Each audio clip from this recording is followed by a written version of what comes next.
சிந்து பைரவியில் இன்றைக்கி என்ன எபிசோடில் என்ன நடந்துச்சுன்னு பார்த்தா கோர்ட்டில் தீர்ப்பும் கொடுத்துட்டாங்க. எந்த மாதிரி தீர்ப்புனா, சிந்து ஒரு வருஷத்துக்கு சிவா வீட்டில் இருக்கலாம், சேர்ந்து வாழலாம் அப்படின்னு சொல்லிட்டு சிந்துக்கு ஆதரவாக தீர்ப்பு கொடுத்துட்டாங்க. இந்த மாதிரி தீர்ப்பு கொடுத்ததுமே ஆறுமுகம் ரொம்பவே சந்தோஷப்பட்டார். ஏன்னா சிவாவும் சிந்துவும் ரெண்டு பேருமே ஒருத்தர் மனசார நேசிக்கிறாங்க. அவங்க ரெண்டு பேரும் சேர்ந்து வாழ்கிறதான் சரி அப்படின்றது தான் ஆறுமுகத்தோட எண்ணமே.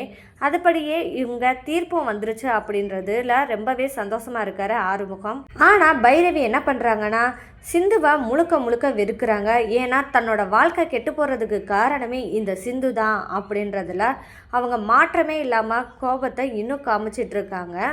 கோர்ட்டில் சிந்துவுக்கு ஆதரவாக தீர்ப்பு கிடைச்சதுமே அன்னபூர்ணியமாக என்ன பண்ணுறது தெரியாமல் ஷாக்காகி இருக்காங்க. இருந்தாலும் பரவாயில்ல, சிவா சிந்துவோட சேர்ந்து வாழக்கூடாது அப்படின்றதுல உறுதியாகவே இருக்காங்க. மகாவும் என்ன சொல்கிறாங்கன்னா, சிவாவையும் சிந்துவையும் நான் எப்பவும் சேர விட மாட்டேன், சிந்துவை இந்த வீட்டுக்குள்ளேயே விட மாட்டேன் அப்படின்ற எண்ணத்தில் கரெக்டாக குறியாகவே இருக்காங்க.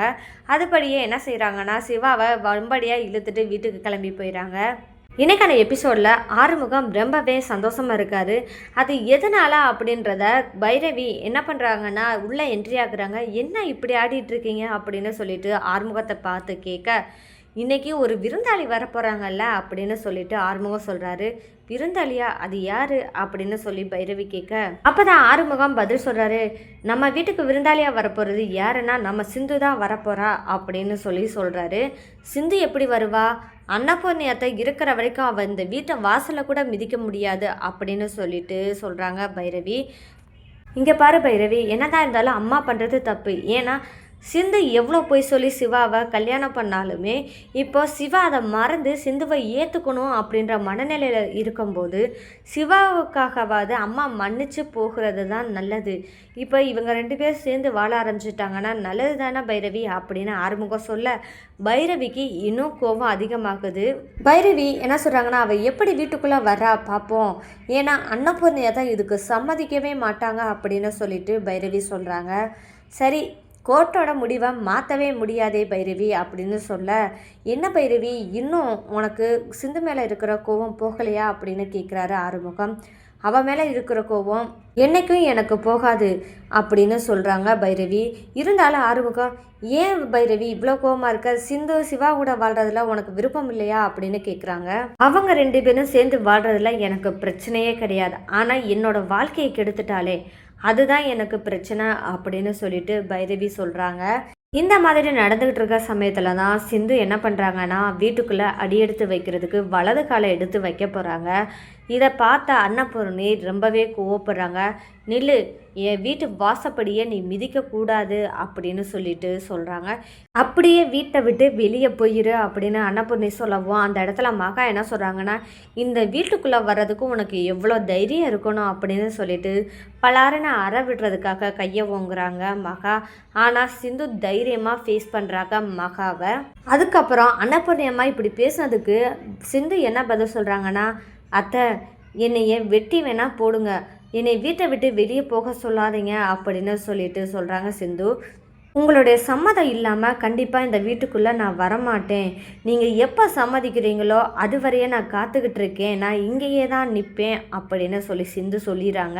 இன்னைக்கான எபிசோடு இந்த மாதிரி தாங்க போச்சு. நீ அடுத்து என்ன நடக்க போகுது அப்படின்னு சொல்லிட்டு ப்ரெடிக்ஷனாக பார்க்கலாம் வாங்க. இந்த ப்ரெடிக்ஷனாக பார்க்குறதுக்கு முன்னாடி என்னோட சேனலை மறக்காமல் சப்போர்ட் பண்ணி வீடியோவுக்கு லைக் பண்ணி தெரிவிங்க. இனி அடுத்து என்ன நடக்க போகுது அப்படின்னு பார்த்தா, சிந்து வெளியவே நைட்டு முழுவதும் இருக்க போகிறாங்க. சிவா உள்ள வீட்டுக்குள்ளே இருந்துக்கிட்டே சிந்து உள்ளே வராமல் இவ்வளோ வெளியே கஷ்டப்படுறாளே அப்படின்னு சொல்லிட்டு உள்ளே இருந்து தவிச்சுக்கிட்டு இருக்க போகிறாரு. இந்த தருணத்தில் தான் மழை ரொம்ப கடுமையாக பெய்ய போகுது.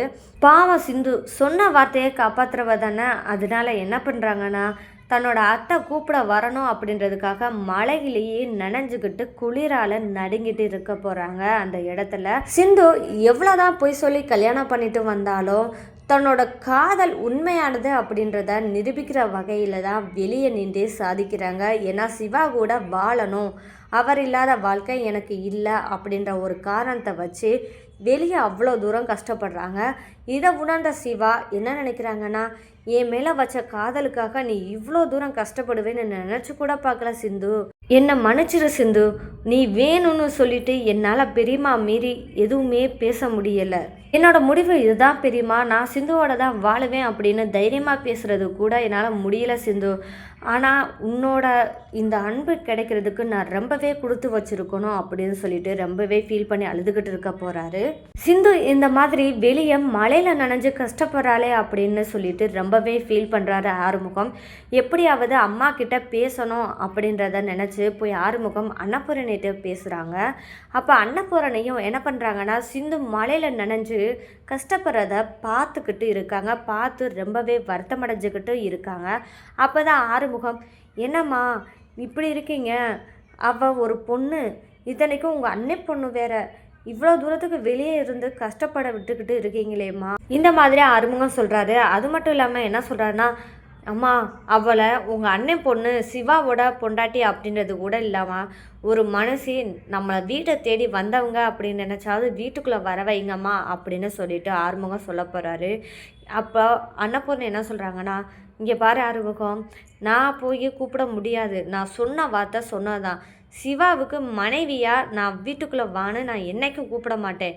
நீ சொல்கிற ஒரு காரணத்துக்காக நான் அவளை ஒரு பொண்ணாக நினச்சி நான் வீட்டுக்குள்ளே வான்னு சொல்கிறேன். அதோடு நான் நிறுத்திக்கிறேன் அப்படின்னு சொல்லிட்டு அன்னபூரணி சொல்ல போகிறாங்க. சரி வாங்கம்மா போய் கூப்பிடலாம் அப்படின்னு சொல்லிட்டு அன்னபூரணியும் ஆறுமுகமும் போய் கூப்பிட போகிறாங்க. அப்போ ஆறுமுகம் சொல்ல போகிறாரு, வா சிந்து உள்ளே வா அப்படின்னு சொல்லி கூப்பிட போகிறாங்க. அத்தை கூப்பிடலையே அப்படின்னு சொல்லிட்டு சிந்து தயங்க போகிறாங்க. அப்போ அன்னபூரணி, நீ வீட்டுக்குள்ளே வரலாம், வரதுக்கு நான் சம்மதிக்கிறேன், ஆனால் ஒரு கண்டிஷன் இருக்குது அப்படின்னு அன்னபூரணி சொல்ல போகிறாங்க. அப்படி என்ன கண்டிஷன்னா, நீ சிவாவோட பொண்டாட்டியாக வீட்டுக்குள்ளே வரதா இருந்தால் நீ இப்போயே வீட்டை விட்டு கிளம்பிடு. இல்லை நான் வீட்டில் வேலைக்காரியாக இருக்கேன் அப்படின்னு சொன்னால் நீ வீட்டுக்குள்ளே வெறும் வேலைக்காரியாக மட்டும் வீட்டுக்குள்ளே வரதா இருந்தால் மட்டும் வா அப்படின்னு அன்னபூரணி சொல்ல போகிறாங்க. சிந்து என்ன நினைக்க போகிறாங்கன்னா, இந்த அளவுக்கு மனசு உங்களுக்கு மாறினதே எனக்கு போதும் இனி கொஞ்சம் கொஞ்சமாக உங்களோட மனசில் நான் சிவாவோட பொண்டாட்டியாக இடம் பிடிச்சிருவேன், எனக்கு அந்த நம்பிக்கை இருக்குது அப்படின்னு சொல்லிட்டு சிந்து வீட்டு வேலைக்காரியாக வர்றதுக்கு சம்மதம் சொல்லிட்டு வீட்டுக்குள்ளே நுழைய போகிறாங்க. இனி அடுத்தடுத்த சுவாரஸ்யமான நிகழ்வுகளாக என்னென்ன இருக்குன்னா, சிந்துவுக்கும் பைரவிக்கும் இடையிலான பிரச்சனைகள் நிறையா இருக்குது. அதுவும் இல்லாமல் பைரவி ஆறுமுகத்துக்கு மேலே வச்சிருக்க காதலை இனி பைரவி எப்போ புரிஞ்சுப்பாங்க அப்படின்னு சொல்லி நம்ம காத்துக்கிட்டு இருக்கோம். அந்த தருணமும் சீக்கிரம் வரப்போகுது. இந்த மாதிரியான சுவாரஸ்யமான நிகழ்வுகளாக தெரிஞ்சுக்கணுன்னா மறக்காமல் என்னோட சேனலை சப்போர்ட் பண்ணி ஆதரவு தெரிவிங்க. மீண்டும் சந்திப்போம்.